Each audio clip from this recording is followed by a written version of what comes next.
Welcome to Read-Alouds with Miss Katie. Today our theme of the week is going to be like whale and fish and underwater. So I hope you enjoy that. The book I'm going to read today is called The Boy and the Whale.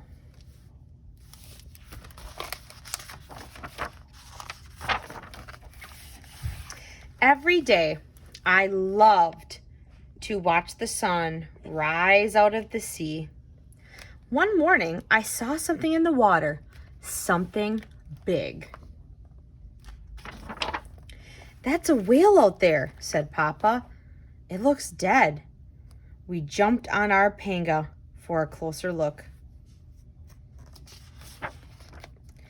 "Oh no," yelled Papa. He cursed the whale with words I'd never heard him say. "It's tangled in our net, our only net. I hope we can save it." "Save the whale, Papa?" "No, my son, save our net. The whale is dead." We dived into the water. I had never been so close to an animal so huge.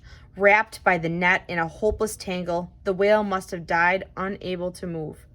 It had been tangled in a net once too. I almost drowned. Papa saved me. The whale's closed eye was as big as my head, and then it blinked, and I had to. "Breathe!" So did the whale. "Papa," I gasped. "The whale's alive." "Just barely," said Papa, "but our net is ruined. We have no money for a new one." He turned the boat towards the shore. "Maybe," he said, "we can try to fix it. My uncle's old net and borrow it." "But what about the whale?" I said. "The whale?" said Papa. "Maybe we should free it," I said. "Do you know," said Papa, "how difficult and dangerous that would be? But it might live." "It destroyed our net," said Papa. "How will we live?"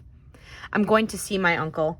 Forget the whale and don't do anything foolish." "Yes, Papa," I said.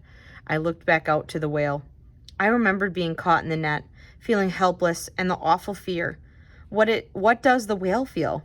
It is so big. I couldn't free it myself. If I tried, Papa would be very angry. I stood there for a long while. Then I jumped into the panga and headed for the whale. I had to try. I took my fishing knife, hoped the whale wouldn't slap me with its tail, and dived in. I began to cut away the tough plastic netting. There was so much of it. Maybe Papa was right. I dived and cut and dived again. If only I didn't have to. Breathe! I was getting tired. How much longer, I wondered. Could I do this? "Whale," I thought. "Do you have a name?" "Mine is Abelardo." "I'm so very sorry about the net, whale, but fishing is how we live. Do you know I'm trying my best to save you?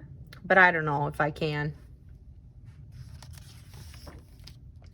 When I looked again into the whale's eye, all I saw was my own reflection.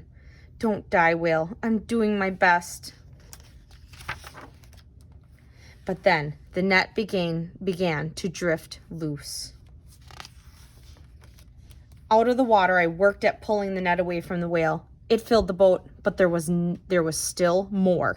Then I saw the whale move a flipper, and all at once, the whale was free.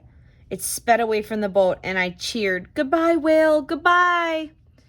It dived and disappeared.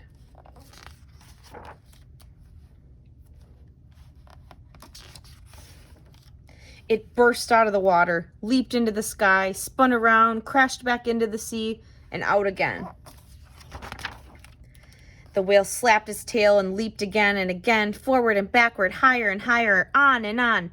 "Are you dancing to thank me, whale? Or just for the joy of being free?"